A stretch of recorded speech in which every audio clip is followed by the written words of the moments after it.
Hello everyone, welcome back to the Microservice Masterclass. In our previous episode, we learned how to design APIs before writing code using the API first approach. But designing an API is only the first step. The real challenge begins when that API goes into the production. Imagine your API is handling 10 million users, processing online payments, authenticating users, and serving mobile application around the world. Now ask yourself, what happens if invalid data reaches to your API? What if the same payment request is sent twice? How do you secure the API? How do you monitor failures?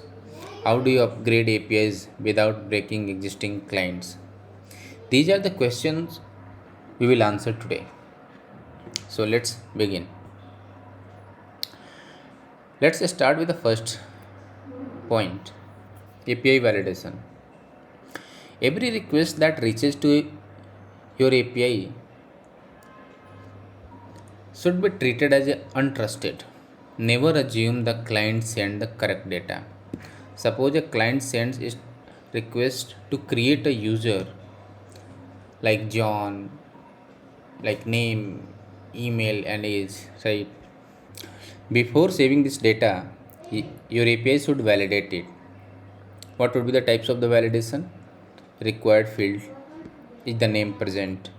Is the email provided?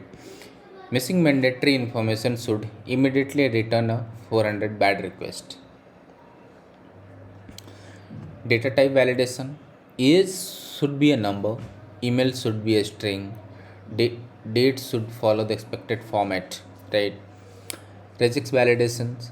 Suppose your company allow only valid email addresses. A regular expression checks whether email follow the correct pattern or not. Similarly, phone numbers, PAN numbers, GST numbers, zip codes can all be validated using the regular expressions. Business validation. This goes beyond syntax. Example, a user must be at least 18 years old. A product quantity cannot be negative. An order amount cannot exceed the user's credit limit. These rules come from the business, not from the programming. Client side versus server side.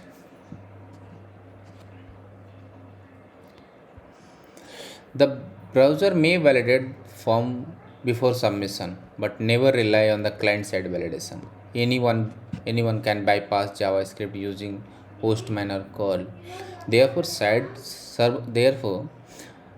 side validation is mandatory. The request should either become valid or invalid, exactly as shown in the diagram.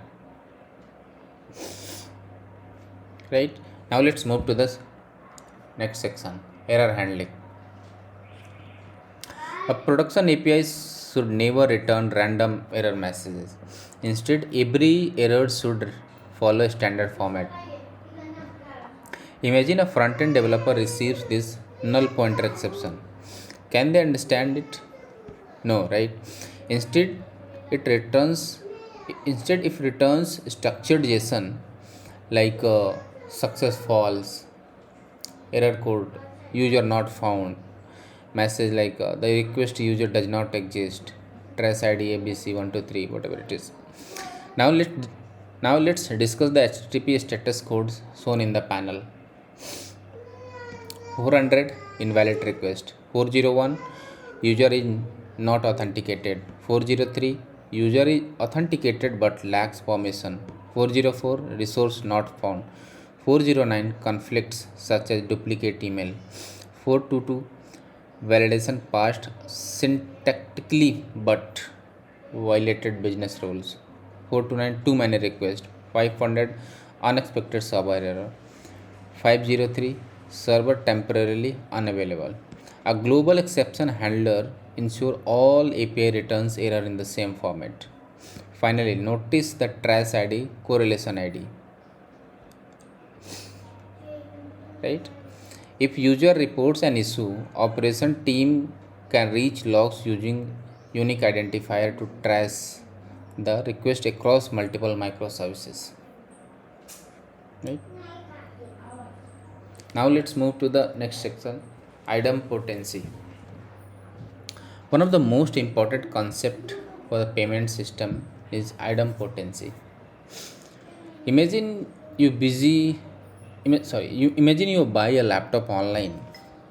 You click on a pay, the network becomes slow. You click pay again. Without protection, the payments service might charge your card service twice. That's the serious problem, right? To prevent this, clients send an idempotency key with each payment request. The server stores the first successful response against that key.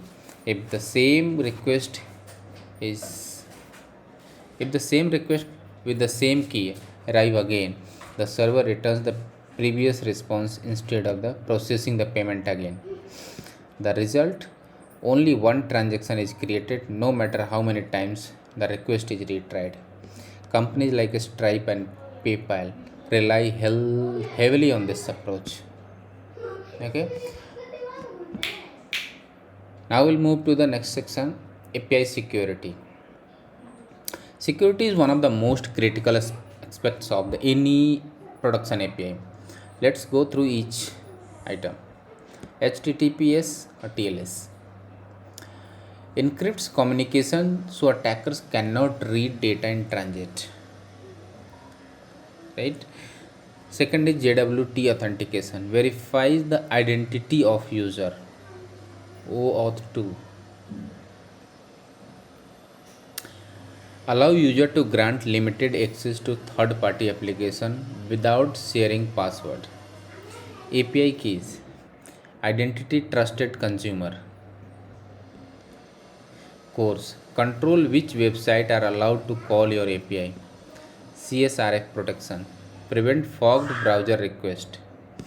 SQL injection protect, ensure user inputs cannot manipulate SQL queries.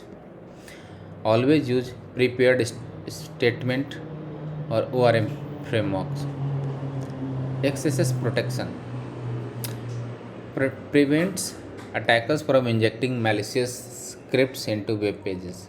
And finally, rate limiting protects your API from abuse and denial of the services attack. Remember, a secure API protects both the business and its customers. Now let's move to the next section, API versioning. Versioning allows you to introduce changes without breaking existing clients. The simplest approach is URI versioning. For example, API v1 users, API v2 users. Older clients continue using version 1 while new clients adopt version 2. Other approaches include header versioning, media type versioning, query parameter versioning. The key idea is backward compatibility. Notice the timeline in the infographics. Never remove an old API immediately. Announce deprecation, provide migration documentation, and allow sufficient time for consumer to upgrade.